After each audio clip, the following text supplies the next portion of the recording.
itching to go. That's nice. The West wins. Sioux Sun City, baby. So we reached out to Lee Steinberg. Wait a minute. What do we got here? And you know, for those who might not recognize that name, Jerry Maguire is, you know, played by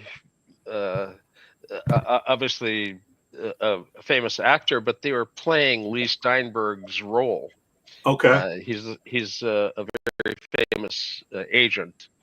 I think 8 first-round draft picks for the NFL have been his people that he's repped. So he's up there in sports rep, and and he's got an interesting story to tell, and we're going to give him a little bit of stage time at Sassoon to share his story. How did you swing this, Jay Gunkelman? Did your little posse? I got fingers in everything, so I cut them off at one point and stuck them in things, and I got these back on, you know. So fair enough. But anyway, when you're this old, you have a lot of connections. That's all. So. As you get older, you lose the connections. Like my sciatica. Oh my God. Well, you'd like to lose that connection, I bet. Huh? So. Nothing a little neurofeedback can't fix. Dr. Hill, how was Monday? What was going on? What are the questions? Can we recycle any? We talked about, I actually went over all of the things that I think get in the way of neurofeedback, ways to optimize neurofeedback, some of the important things to think about, how to get brain maps done against medication timing, when you should think about, training straight through medication for neurofeedback, when the rare times when medications can get in the way of that process, and then other behavioral factors that can erode your success at neurofeedback if you don't do it right. Was there a wow factor moment in your Q&A? So we can have one here. No, I don't remember. It was all of like 2 days ago. It's been, I've looked at 50 brain maps since then. I've talked to, 80 people. It's all a blur. Sorry. So I understand how that happens. So. Right. I thought you might, Jay. I was, you resemble that remark. This is what happens. You see how Jay looks? You see how I look? There's like a before and after on your screen here. If you keep looking at brains, it just, gradually turns into. All right. Let's do a little clickbait here, Dr. Hill. What was that question again? What makes neurofeedback not work, or what gets in the way of neurofeedback? Here goes the chat GPT in the background. I can hear it clicking now. It's not it's AI. Going even when I'm not there, Jay. It's actually PI, which is plagiarized intelligence, So, but it does give lots of answers. After I gave my talk on far-field phase reversals and the ability to see sources deeper in the brain, like the insula, I got a ChatGPT summary of far-field phase reversal, and I would give it a C-. Lots of material, kind of generally sort of halfway relevant material, but then they make some statements calling sequential montage bipolar phase reversals real phase reversals. There's nothing more real about them than any other phase reversal. It's just a phase reversal. If they would have said an actual cortical spike, they may have been correct. But using the term real or true in EEG is really silly because there's no ground truth in EEG. Change the montage, change filters, change anything, and everything changes. So, and then they also said the far field phase reversal could be 2 things. Number 1, a field effect. Number 2, could have a source, such as, and here's their list, the thalamus, which does not make surface EEG, and number 2, the basal ganglia, which do not make surface EEG.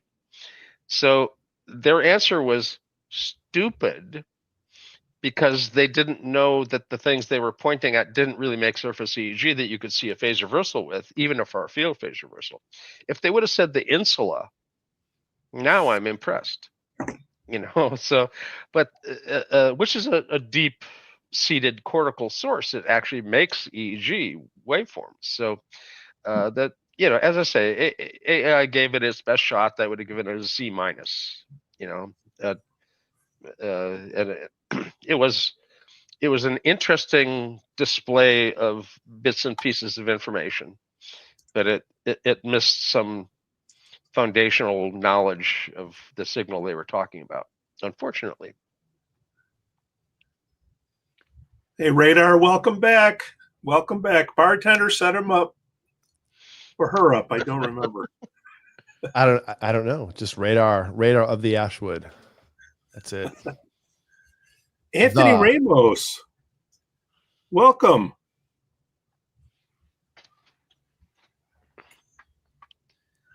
Are we going to do Hey, signs? what's up? Were you guys, when I came in, were you talking about how Pete has replaced us with AI? Was that the topic?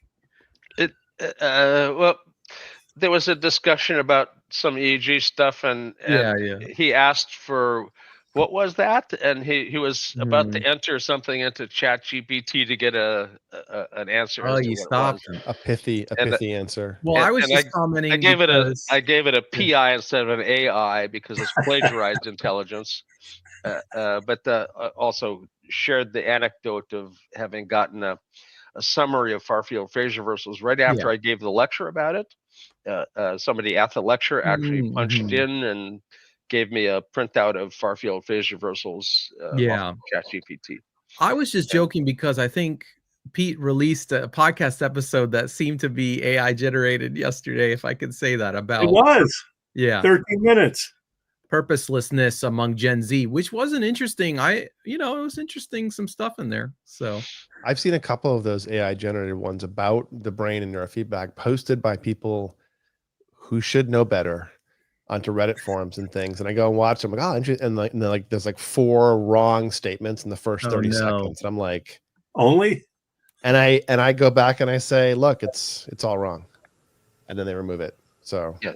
I think people are forgetting that AI is just the same as when we first started using PCs and personal computers. You have to teach it the truth. It's just going to spit random things out, and it will make things up, kind of like your left brain does, if it doesn't really know the truth. Lisa Tatrin's going to be doing a talk at Sassoon Summit on AI interacting with EEG Lab and how to make that interaction work and generate things like neurofeedback protocols and things out the other end. Anyway, it should be an interesting discussion. And but before you popped on, we mentioned Lee Steinberg's going to be there as well. So it should be an interesting interactive meeting. How did you swing that again, Jay? Connections. If you get old, all right. Just throwing out there. And I'm hoping that Isabella and her mother can be there at the same time as Lee is. So Isabella's playing pro tennis now in Europe, but she's potentially going to be flying back and forth to New Zealand because she's on the New Zealand's Billie Jean King tournament representative. They have 5 tennis players from New Zealand, and they nominated her as one of their 5. So she's going to be popping back and forth. So we're hoping to get her on the ground here in Sassoon during the meeting, but it might just be virtual. We don't know whether we can get their tennis tournament timing just right for us. We'll see. Radar says, was the script of the video AI generated? No, I put it in. Sort of. Edited. Copied. No, you get like 6,000 characters to put in what you're looking for, and it spits something out. It's definitely not perfect. You can tell what it is. But as you know, I can put something out there that can sound just like me. I don't know why people would want to listen to that, but It's getting closer and closer and closer. Just like you have the DeepSeek, the Chinese ChatGPT, you have ChatGPT itself, and then you have Grok. If you can use the three as an advisory board, have two contradict each other and have one be the judge, I think there's some value in that. I'm pretty brutal to my ChatGPT. I Yell at it. You shame I it. swear at it, curse at it, and I'll put it up there. Grok, I know you guys love Elon, but that Grok is whatever they did in that third version is working out pretty good. But I don't want to get you guys all fired up. Radar, I agree with the video that we rely too much on therapy. That's right, Radar. That's right. I have a friend that when he uses ChatGPT, he does something interesting. He basically has to teach it. So for instance, in Jay's far field reversal, and I don't remember the criteria there, but you might say something my friend would do to the same question, say, ChatGPT, being that Steinbrenner and whoever said that a far field reversal differs from this reversal in this way, would it still be the case that this qualifies as a far field? And it will give you a much more accurate answer. So if you fire back and forth like that, and it's never going to be perfect or not anytime soon, but I just wanted to throw that out because it was so interesting when I saw him doing this. If you keep the conversations organized, like I have 3 other podcasts that I do, if you keep them all organized with all the transcripts and everything that you do, you can kind of weed some of that stuff out. It's definitely not perfect, but I do see this thing ramping up, and I'm excited to see how risk-averse people in the world will go into it and make themselves be more confident. We're about to change the reasoning models are about to change. Up until now, everything we've had access to has been predictive. It's just completion. It's just probabilistic. Given all the inputs, what's the output? But the models are changing right now. And the stuff where consumers are getting access to are starting to reflexive thinking and evaluating and doing kind of like a feedback loop with a defined output. It's working very well on things like math and programming because you can define what success is and train it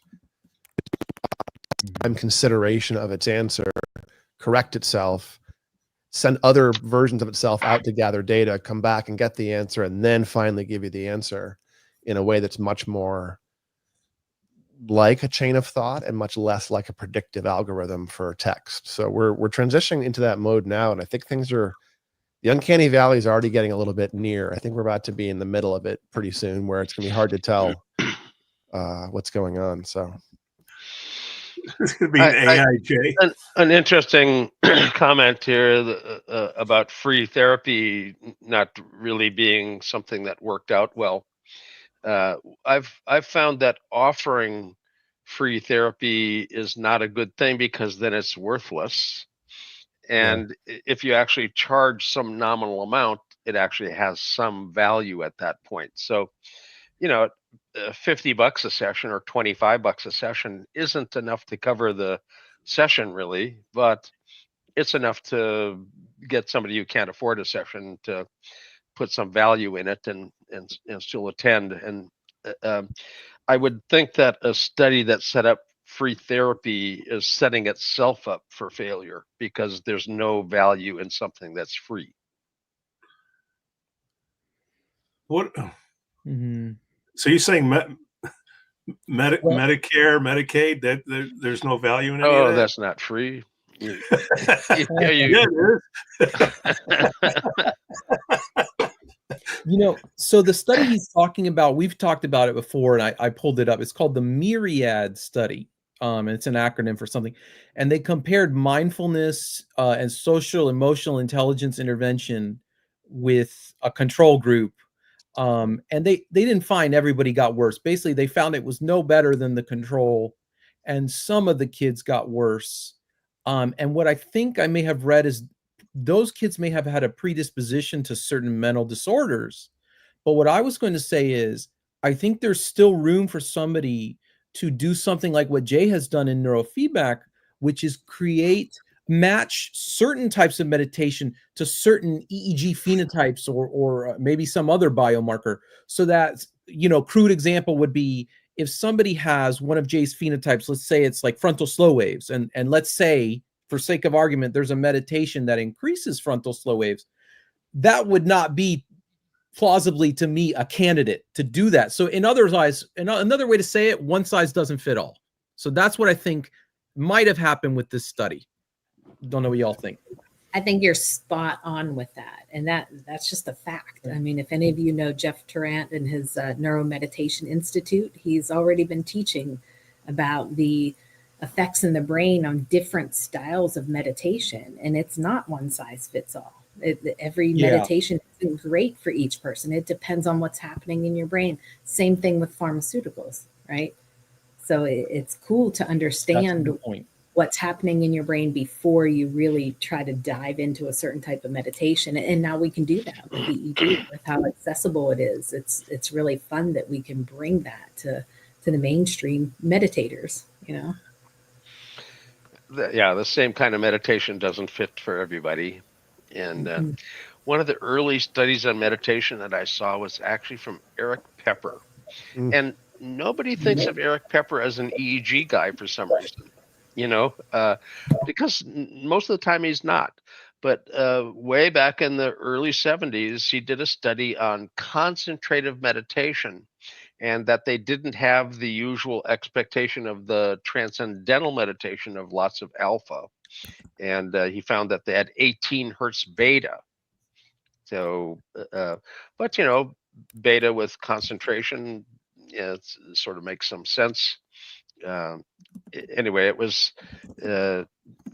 picking a different style of meditation where you actually focus as opposed to transcend or unfocus. And so there's likely a different kind of meditation that's good for different people. If you got somebody who's kind of an overall alpha head, it's probably not a good thing to do transcendental kind of things, but perhaps teaching them to focus might come in handy. So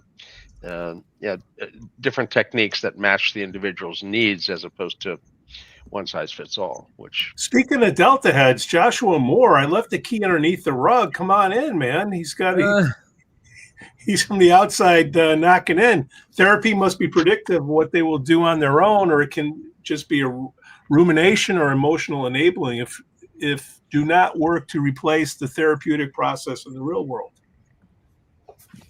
Really, throwing a bunch of therapeutic techniques randomly at a bunch of people doesn't actually create change always? It's not just about the tools you use, it's about how you go. Do I sense some sarcasm here? I'm a curmudgeonly, I've moved into curmudgeon land, so I'm just going to be sarcastic all the time. You just have to know where to hit them. Phrenology is correct. We just have to know where to hit. Dr. Marie, welcome. Hello. What country are you in? Are you in Canada? Back in Canada. Yeah. Are you going to watch the game Thursday, Which game? Hockey. I'm not a big hockey fan. I'm not a fan of games that involve extreme head injury. Hockey and American football. I just can't do it. Sorry. Because us Americans are going to whip you. How rational is it if you're in a fight to take off your gloves and a helmet? Yeah. There are always decent games between, Northern Europe, Canada, and the US. I mean, that no surprise, the lands of ice, right? Well, one of the universities I attended was University of North Dakota in Grand Forks, which is a big hockey school. This is not Bison. This is they used to be the Fighting Sioux, but they dropped that. They're the Fighting Hawks for the last couple of years. So they changed their brand. Appropriately, the Fighting Sioux wasn't really a great image. Although I have to say that the university and the Native American population are interacting very well since the 1960s. The UND has a huge interaction with the Sioux, White Earth Indian Reservation, and others. So they do really well in that area, which is one of the reasons that fostered the name change. But as a university, they're a hockey school, and they're far enough south. So for Canada, they're coming south for the winter to North Dakota. And but they have a large contingent of Canadian hockey players that go to school there, and they've been #1 hockey school for on and off over the last 30 years. Repeatedly. Are hockey players still allowed to fight, like to hit each other? I don't know. Oh my goodness, you didn't. Oh, now it drives me crazy. I have to really speak as a Canadian here, but we had a choice in the 1980s wherein we were really aware that the fighting was getting pretty extreme, and they could have changed the regulations to penalize the fights. And essentially the audience doesn't want it. The audience wants blood. So it's another blood sport. So, there you go. Gladiator, Yeah. I mean, I would probably be much more Canada and the US had a hockey meet within the last week or so. Yeah. And they played the national anthem for the United States and were booed roundly. Yeah. And in the first 9 minutes of the game, there were 3 down and out fist fights. Yeah. So, the buttons are being pushed, and there's well, I know this isn't a US-Canada politics show or the world, but one of the things I'm encouraging all of my American friends to do is please watch Canadian news, please watch European news. I think you're kind of in a silo in terms of what's happening in the larger politics. So Canada is very, very upset with the bullying tactics of the US, as is most of Europe. But I'm not seeing any of this on the U.S. news. You're reacting to a lot of the things that are internal, but not the international things. So there's a general appeal, please, to watch, because thank God for radar. Very, very polite usually as a society, but there was that booing, and it was political. It wasn't game. Yeah. So could I address his question? So Radar here has a question about what is the best meditation for productivity. And what I wanted to just preface this with, and feel free to answer this, the professionals here, but I have a friend who's working with a commercial EEG headset company that you guys would know.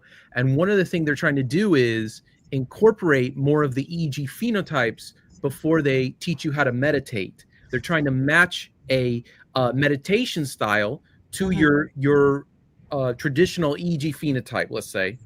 And I think that getting a scan to know something like that could be important before you go on a meditation journey. Just an idea, because I'll just say this. I have never met a workaholic, or I've never known one that didn't want to learn how to be even more focused and harder worker. And I'm just going to use that as an example. Maybe that's not what they need. Maybe they need a different type of meditation. I don't know what it is. But that to me is why maybe these biomarkers, neurotechnology, and meditation, we could have a closer relationship. And I do want to say, Jeff Tarrant's book does not do that. His book tells you, well, if you want to learn to focus more, do this. And if you want to be happier, do this. But it does not teach you about EEG phenotypes and then match them to it. And I'm hoping someone will do that. So that was a preface to his question. Feel free to comment. I'm chomping on the bit to jump up here. Yes, and yes, like 10,000 times yes. I mean, in terms of the people I work with, I just for facility, in terms of talking with clients, I just, I go kind of binary here, that there are 2 types of people on the planet.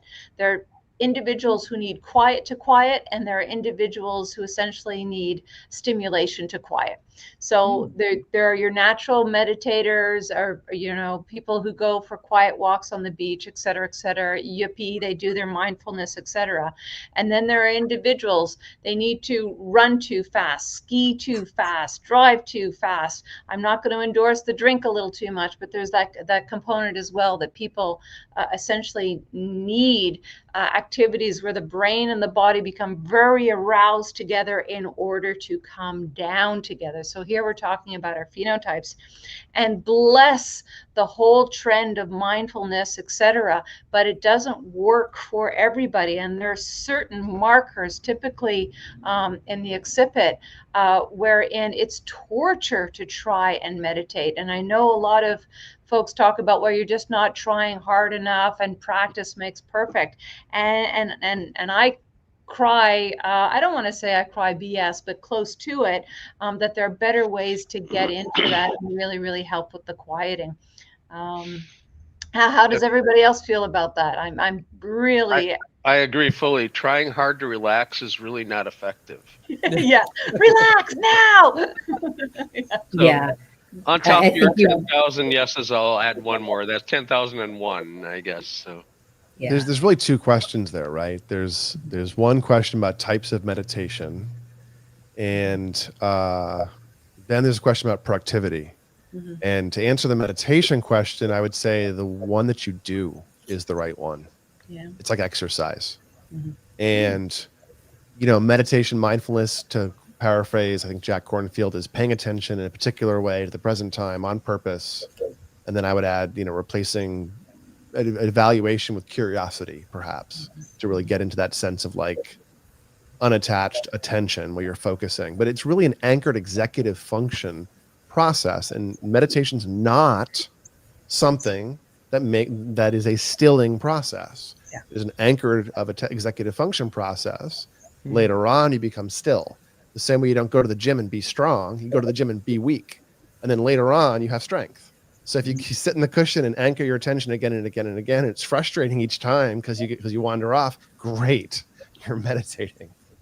Keep going. That actually is the point. Not try harder, but be unattached to the outcome. Anchor your attention particularly in a particular way. Keep going. It will work for all brains. I will argue that is a hill to die on, I think.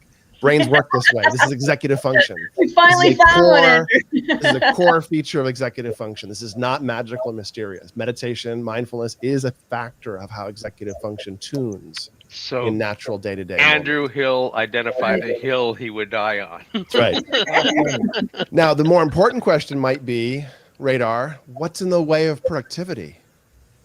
Because what's in the way of it will inform how you want to go after it. Is it procrastination, i.e. resistance? Is it about working memory and ability to hold your attention on something? Is it fatigue and sustaining the attention? Those would all suggest different meditation strategies. Is it because you're ruminating about the person who hurt you? Like, those are all different, styles of cognitive work you could do that would get yourself out of your way and let you make progress. But what's in the way of productivity? Because productivity is a big, giant, broad concept. Which resource is bottlenecking? That's what I would look at first. Looking at the other question, though, in terms of the friend who temporarily lost his mind from meditation, that's another big one. When I get on my soapbox on this show and the other, in terms of like, make sure you work with people who know what they're doing. Some forms of meditation, the purpose is not to be one with the universe. The purpose is to essentially obliviate self. Okay. So, sometimes when individuals go on these retreats and they go very, very deep into certain forms of meditation, in fact, it can be very, very destabilizing when they supposedly reach the goal that they are nothing. It's not that you are one with something, it's that you are nothing. Good way to lose your mind indeed, unless you are with individuals who really, really know how to guide and know how to manage certain forms of what we would call in our profession abreaction.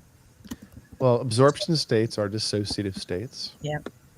And if you get into the absorption style, the single point awareness, I think of meditation is divisible into the types of anchor, single point, present time, feeling, tone, as three different classic styles. You can divide those up into other traditional divisions. But if you are doing concentration, absorption practices, single point awareness, Mahayana practices, you're packing your attention down narrowly, and those things are dissociative experiences that will create shifts in consciousness that are quite extreme. If you're already somebody who's easily dissociative, and for whom that kind of journey is not safe or appropriate, don't do that. You don't meditate your way out of anxiety. And this is a place where people, I think, this is why I jumped on the idea that meditation is relaxation, because it's not useful as an intervention for stress. It's a healthy brain thing. It changes your brain over time, but you can't use it to stop a panic attack, or OCD. You wouldn't use it in that way as an acute intervention. Instead, it's a skill that you build over time. How do you lose your mind? Well, dissociative stuff. Okay. So like when I go to the neighborhood tavern and somebody who's already probably on the edge of being psychotic or strongly dissociative goes and meditates strongly, the same person would have lost their mind doing LSD or smoking too much weed. It's just anything really intense would have pushed that person, honestly. And that's unfortunate, but it's also kind of like that'll be an obvious brain on a brain map that you can, help stabilize. So right. And is it possible that people are attracted to a certain style of meditation that's just in their comfort zone rather than what's good for them? Sure. And if you're furthering what's in your comfort zone and you're, creating additional neuroplasticity in the wrong direction, what's going to happen? Yeah, I wanted to mention, I do think Jeff Tarrant's book did a good job of, it discusses the differing effects on the EEG from different forms of meditation. I'm sure many of them overlap with improved executive function, to Andrew's point, but I am kind of in the camp of, I think some of these are fairly distinct, and I think they could help people more. I even recall Andrew Huberman did a podcast on meditation, and he actually said something I thought was interesting. We know that meditation can involve focus, or often does. He said that a person who focuses externally may become dissociated from their internal thoughts and feelings, whereas a person who focuses internally may become reassociated or maybe even too associated. And whether or not that model is true, those are the kinds of things that I think may be happening, and why I kind of think maybe people should read up on different styles at the very least before they choose one, or listen to people like you guys. Radar says the friend described it as to feel like he was in a dream for 3 weeks. Wow. Derealization, Yeah. There's a study I just pulled up. It's a meta study of like 40 meditation studies, and it said these adverse reactions will happen in approximately 8% of people, 8 to 10%. So it's real. Most people probably won't have to worry about it, but yeah. It's also self-limiting for most people. It doesn't create weeks of experiential disruption for most people when it's adverse. It's a little disconcerting, I'm a true believer for people with very busy brains, if they want a quieting effect, just mantras, just slow repetition. So essentially you don't get into the derealization or depersonalization, you just quiet the chatter. Yeah. By the way, a little bit of humor here. Jay, are you trying to hypnotize us? Has anybody else noticed, the little pendulum that's going over your head back and forth? I see. I have a clock back there, an old style clock that has hands that go around, and the pendulum underneath it. It's kind of humorous given what we're talking about. No. Well, you bring up hypnotism. Can you have somebody, cluck like a chicken and never come out of it? Is that what we're talking about here? Or, I'm trying to be funny, I guess, so we keep some people on. But what is going on with hypnotism versus, this person that lost their mind here? Is that we don't know what's happening in hypnosis. We don't know. It's a black box still. It doesn't operate the way that we think the brain operates. Yeah. What? Derealization can end up being something that can be triggered off the anterior cingulate. The thalamocortical dysrhythmia at the anterior cingulate has derealization as one of its correlates. But then the anterior cingulate is got a lot of correlates. It's really reflective of it's limbic cortex. but it's thalamically innervated as well. So it's at a crossroads that most places don't get.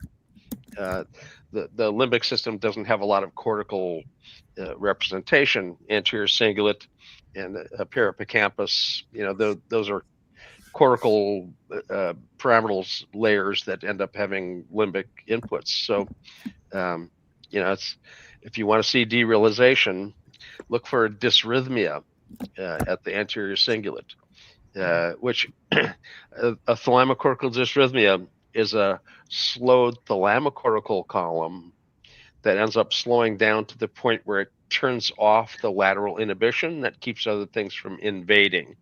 If an area of the brain isn't working, it doesn't have an input, it isn't being turned on, the adjacent area will take over the function. It'll take over that turf. And that tonotopic shift can happen in auditory cortex when there's tinnitus, but thalamocortical dysrhythmia for pain is central, movement disorders premotor, but the anterior cingulate, again, that's reward deficiency. And reward deficiency is a very broad category: eating disorders, addictions, OCD, wide. Kenneth Blum probably has written more about the reward deficiency than most others associated with EEG. So hypnotism is a real thing? I didn't quite hear. Hypnotism is a real thing. It's not a parlor trick. If we don't know what it is, how do we know what it's not? Like, is that the trigger? Clock, clock, clock, clock, clock. No. Hypnotism is a real thing, but not for everybody. I mean, it's like anything else. There are people that don't really, go for the hypnosis stuff, but there are other people that will be hypnotized on the side when somebody's trying to hypnotize somebody else. You can lose sensation in a hand area, and before you prick the pin in it, you can tell whether they've actually lost the sensation or not by measuring the strength of the acupuncture points. They're electronegative, really hot spots. A couple of millimeters away, you lose about 200 microvolts of power, but they're right on them. That you get a real good, strong signal. And if the electronegative goes electropositive, there's no sensation in the hand. Whether it's induced by hypnotism, general anesthesia, brachial nerve block, unconsciousness, however you induce the lack of sensation of pain, you can predict it by measuring the acupuncture system. If you're not present, there's nothing there to perceive from. So there's a stage hypnotist who got his PhD in the same lab I got mine in, but just before I did, a guy named Dr. Amir Raz. And one of the experiments he did blew my mind, and it outlines this idea we don't know what's happening in hypnosis. There's something called the Stroop effect or Stroop test, where you're supposed to name the color that a word is printed in, and what the word is a color name that doesn't match. So the word blue is printed in orange, the word red is printed in green, etc. And your job is to name the color, but the cognitive interference created by the automatic reading is executive function conflict, is cognitive conflict. Basically, it's a way of measuring executive function difficulties, and a very robust effect, been used for 50 years. Wow. Dr. Raz did an experiment on the Stroop effect where he hypnotized people into thinking the language they were looking at was Japanese, and none of them spoke Japanese. And the Stroop effect went away. And there was no cognitive conflict. They could name the colors, no problem. There's no lag, no increased cognitive load. And the problem with that is, as far as we know, the perception of words is almost pre-cognitive. It's happening around 50 milliseconds, 60 milliseconds in. And hypnosis is a post 300 millisecond cognitive adaptation, we think. Maybe it's like the mind on top of the brain. No, literally tuned the brain's ability to filter out information early in information processing, which confuses scientists because it doesn't make sense in terms of how the brain works or hypnosis. There's something we don't understand there. Well, yeah. The slow cortical potentials are not part of what they looked at in the brain, however. Interesting. And the DC system in the brain is related to the DC system of the acupuncture points. It's a system that runs through you, and it's also in your head. It doesn't have neurological pathways that it follows. It's meridians. So, and that's fairly well developed. And I'm blocking on her name for the moment. We were together in a meeting where I did a talk out east, and anyway, I'm blocking on her name. But she's looked at the acupuncture system for a long time electrically, and she had seen some of the stuff I wrote early on about it, and so she looked me up and then got me invited to do a talk at the meeting. So, Jay, get ready for this. There's a Chinese DSM. Anthony, what's that say? Yeah, he just says that the Chinese DSM has a diagnosis for people that have meditated and had their ancestors talking to them. So there are some crazy DSM stories. One quick thing before we move on is I just want to mention there's a Penn State study I'm reading here, and this has been found several times, by the way. What it says is that frontal theta is the marker of hypnosis susceptibility. And I'll just read greater theta power in the more frontal areas of the cortex for the high susceptible participants. So probably tonic theta as opposed to phasic, though. That's what I don't know which one, the memory access one or the disordered one. Yeah. Oh, I think they posit it may be due to increased ability to relax. That's just something I want to throw in there. But So maybe it's a crossover state, the ability to hit crossover, to hit a high theta relative to alpha or something. Interesting. Because that is the dissociative hypnagogic edge. It's part of what happens in hypnosis is going into that place, right? It's this. I'm not sure it's the same. It's definitely not the same as alpha theta. But as you start alpha theta, that's also where you'd start hypnosis. That's the moment. That's the shift. That's the state change. So it must be a crossover. I bet it's a theta surging past alpha, and that's what they picked up. Because they're going to be measuring during hypnosis, right? That's going to be an active state shift they're looking for in that study, I assume. So they're probably picking up alpha theta crossover. Yeah. You can't hypnotize someone into doing something they don't want to do, but that's not true at all. That's PR from Big Hypnosis.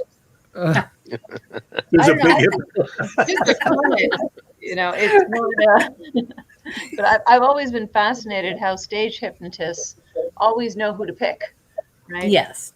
In terms of what came up before, the 20%, it won't work on 20% highly susceptible. Like, what are they eyeballing in the audience in terms of picking the individuals that are very susceptible? I don't know whether anybody has any theory on that. I just, I'm blank.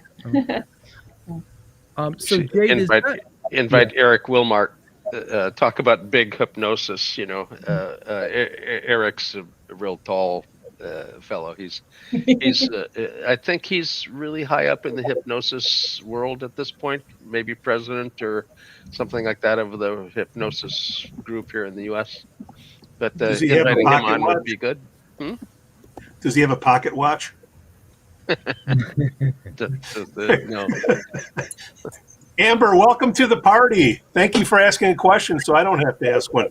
Are systems like neurooptimal training only one way dangerous for clients trying to reduce attentional issues, considering conditions like ADHD can be varied, including the presentation of too much alpha? It depends. Who wants to take it from there? The device is deliberately intended to not claim a medical treatment. If they were to make a claim, they would lose their status as a general health and wellness, and they'd have to apply through for a FDA clearance as a medical device. They're approved as a general health and wellness device, and if you're just generally interested in some experience, that's kind of the device that is intended for general looking at your experience of feedback, but it's not intended for treatment of any specific category. And it has generalized effects. Now, it has been used in studies, but never by the manufacturer, because the manufacturer would end up having FDA troubles if they were starting to use their device for a specific application. It's a general health and wellness device, not intended for that. They came out about average when compared to other devices when working with learning and attention stuff back in the 80s and 90s. But that was done by students.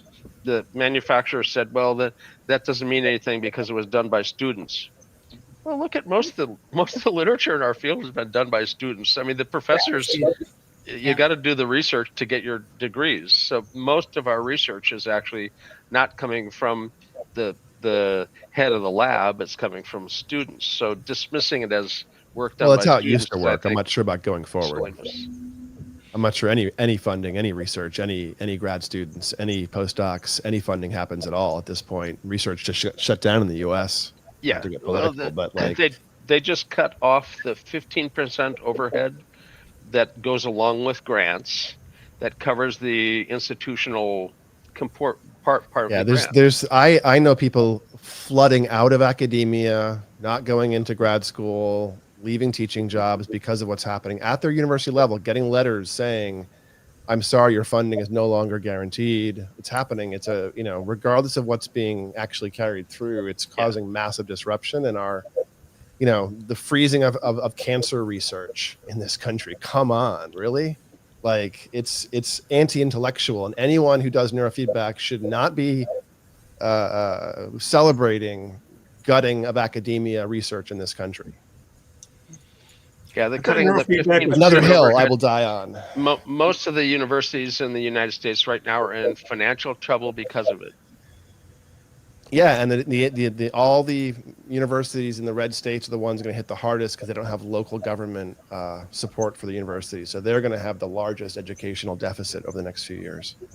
So Harvard's got a gigantic foundational, corpus in their trust, but they're losing millions of dollars a day,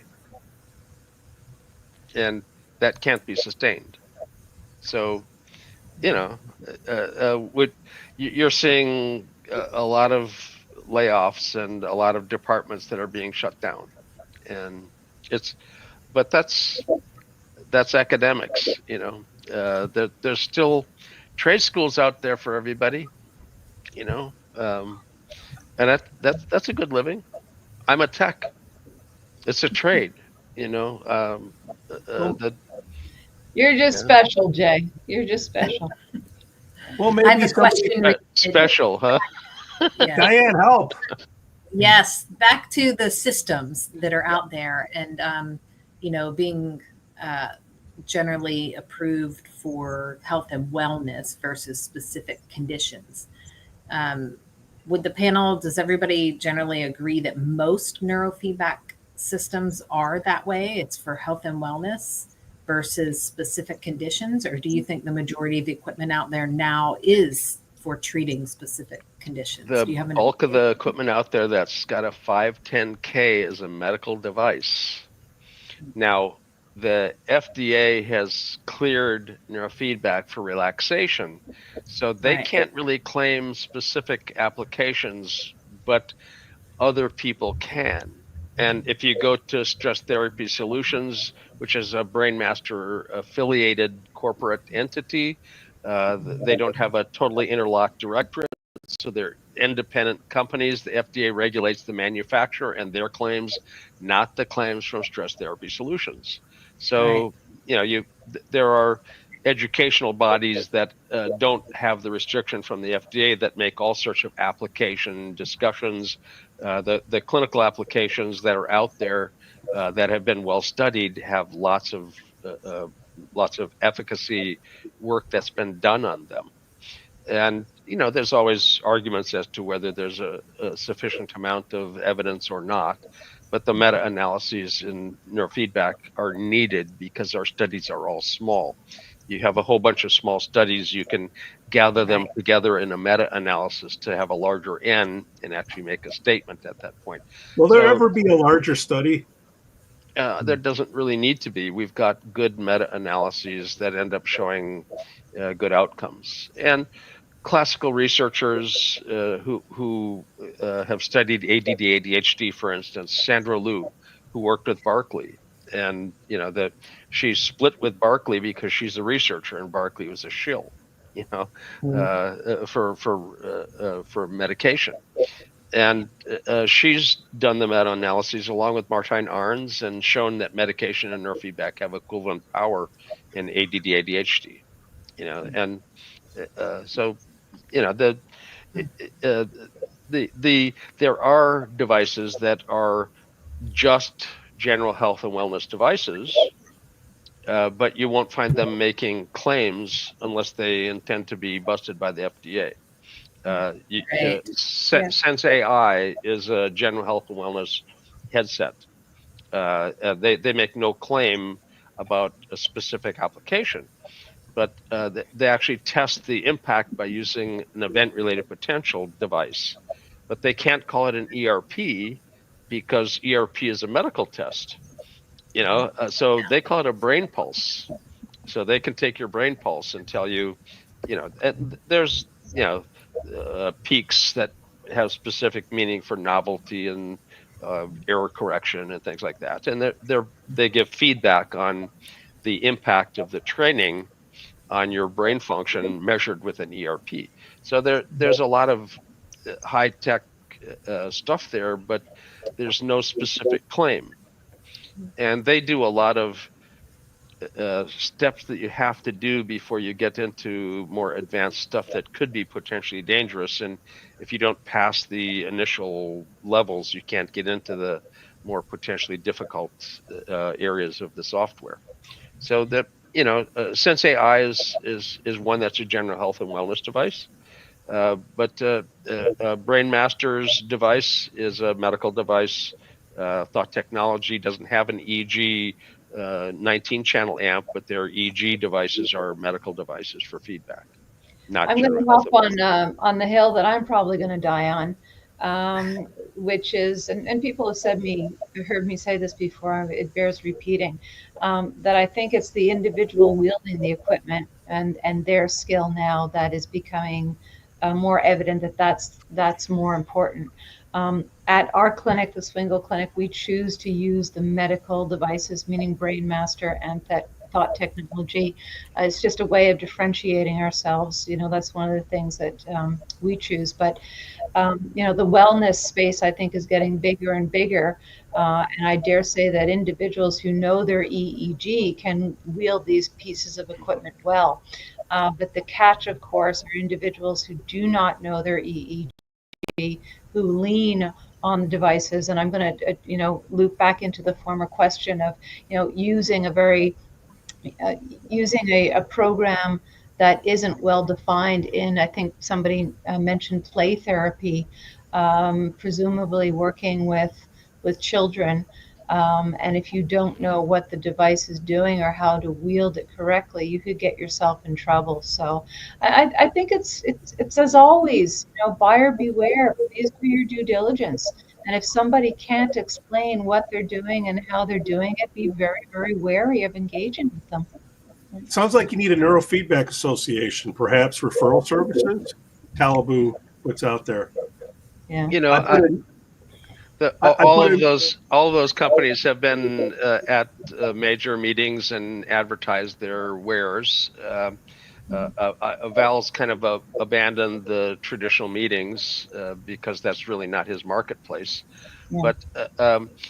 But let's say you have a device that's a general health and wellness device that's FDA'd as a general health and wellness device, and you have a user group that applies it as a medical device for a specific application.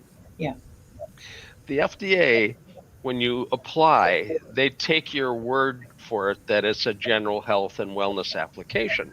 But if your user group doesn't use it that way, they can go to the user group. Now, if I make if I make a scalpel and I say it's not really a medical device, I use it as a screwdriver, and they say, okay, it's a screwdriver, but then they see the user group using it as a scalpel, they can come back to me and said, remember when you said it was a screwdriver?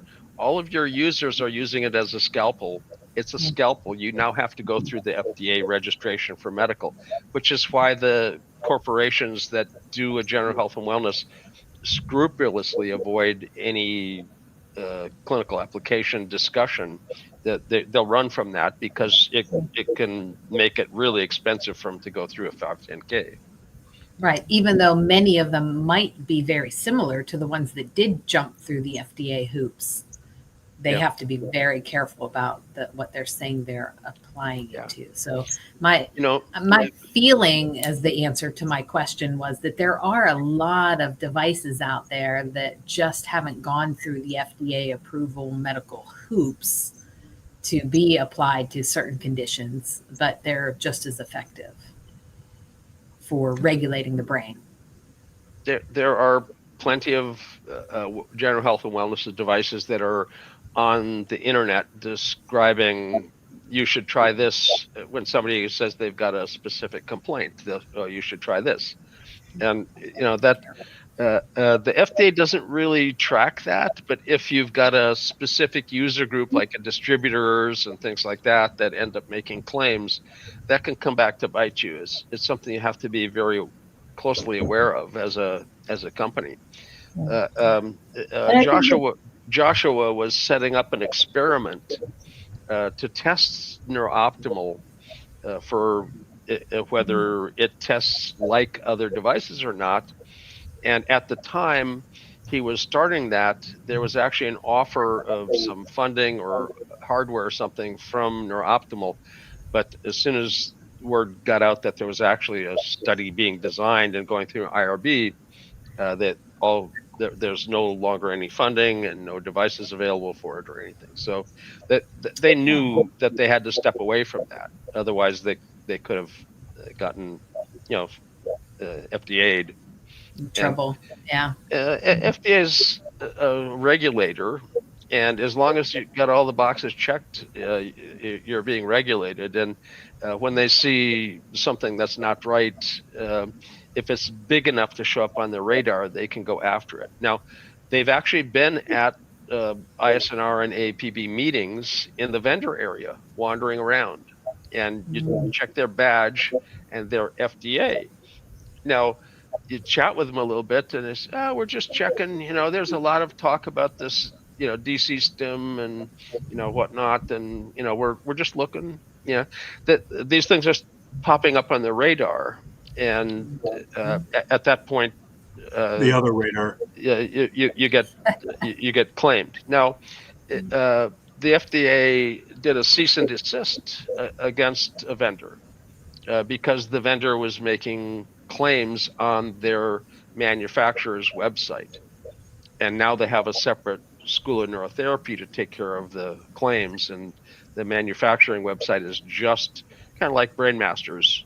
Show me the facts, ma'am, just the facts. These devices, this price, that's it. What do you use it for? Well, you can talk to people over somewhere else, and again, an affiliated educational body that doesn't have any FDA restrictions. So that makes sense. Joshua says he's finishing the IRB probably Friday, third round. Well, third round. Let's see. How many rounds does it take? 13 rounds for a hangman's noose, So you're 3 in on the 13. So all right. But actually, going through the IRB is a great process. You end up having protections for your clients that are built in. All the interviews, the questionnaires, the surveys, what you're doing, everything is going to end up having to be approved for client protection.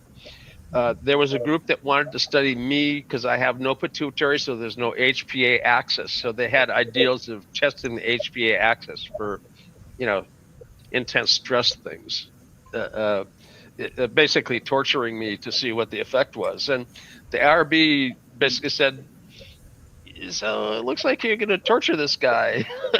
They said, well, he's okay with that. And I was, they said, well, I don't care if he's okay with it. It's not okay with us. We're protecting the patient, even though the patient might not know any better, Yeah. But then pain's not my thing. I've got, bad chronic pain. I ignore it quite effectively. All right. We're getting towards the end here. None of us do lens, but what is lens neurofeedback? How is it different from normal neurofeedback? Lens was designed by Len Oakes. And if you ask Len, how does it work? He'll go, I don't know. But it's a general health and wellness device, so he better not know. It's an extremely weak signal. It's so weak that the FDA approved that as a general health and wellness device because they thought it couldn't have any effect. The signal is so weak, you can't create an action potential like a TMS machine would. And this is kind of how DC stim and AC stim and those kind of things have kind of slid through without a great deal of FDA coverage. Just that they're generally relatively benign. But the FDA can come down real hard, real fast. All you have to do is pop up on their radar, and they'll sweep in. The other radar. The other radar. Yeah, so not my not understanding of it. Yeah, my understanding of it is that it's meant to just kind of disrupt the current patterns in the brain, whereas traditional neurofeedback is really trying to retrain specific combinations of brainwave activity, where the lens system is just trying to disrupt it a little bit and allow the brain to try to find its new a lot of people explain it in that way. I would suggest that the very, very weak signal that they have is enough to influence the way the brain has potential to fire. If you make a big bell, it will ring. If you take the big clanger and swing it and bang the bell, it will ring. But if you have a little padded mallet from the drummer and you go bonk on the bell, nada, But if you hit it at the right frequency, that bell will start ringing with that same padded mallet. So it's too weak to have an effect? No, it's too weak to have a direct, action potential effect. But you can potentiate the discharges based on the timing and location, and so that it's not too weak to change function. It's too weak to create an action potential, force the brain to do something right now. Again, you can shift the probabilities with it, but you can't create a change immediately with it. Years and years ago, we used to use not the versions that are out now, but just the very simple stick, I dare say, to help with children with autism who had completely plateaued. Now, we also did find that we never did more than 3 in a row, and we had a wide berth of time between the sessions. And we did find, again, I'm going back years and years when Len first came up with this. Now, I'm not sure in terms of what's happening now. It's a little bit more indiscreet, and I know people are using it very, very regularly. So my personal jury is out on that. But back in the day when we used to use the little probes, we did find it helpful. Yeah. Nice. All right, everybody. Time. Mom on a mission, Diane Costo. If you're interested in lens, you should read Stephen Larson's book about it. He's written favorably of the effects of it and all of that. Stephen Larson's an interesting character in and of himself. Larson, E-N, Larson. Link will be somewhere here. Mom on a mission, Diane Costo. How do we send people your way? SymmetryNeuroPT.com or call 833-SYMMETRY. How do you spell symmetry? There's a treatment for that. SIMMETRY, just like it sounds. Go to the website. Food for thought. symmetryneurotherapy.com. Jay Gunkelman, Sioux Sun City. You said you got a new guest going to appear, and then also your Gunkelmentary. What do you got? Yeah, we're giving copies of that out to anyone who attends as well. So,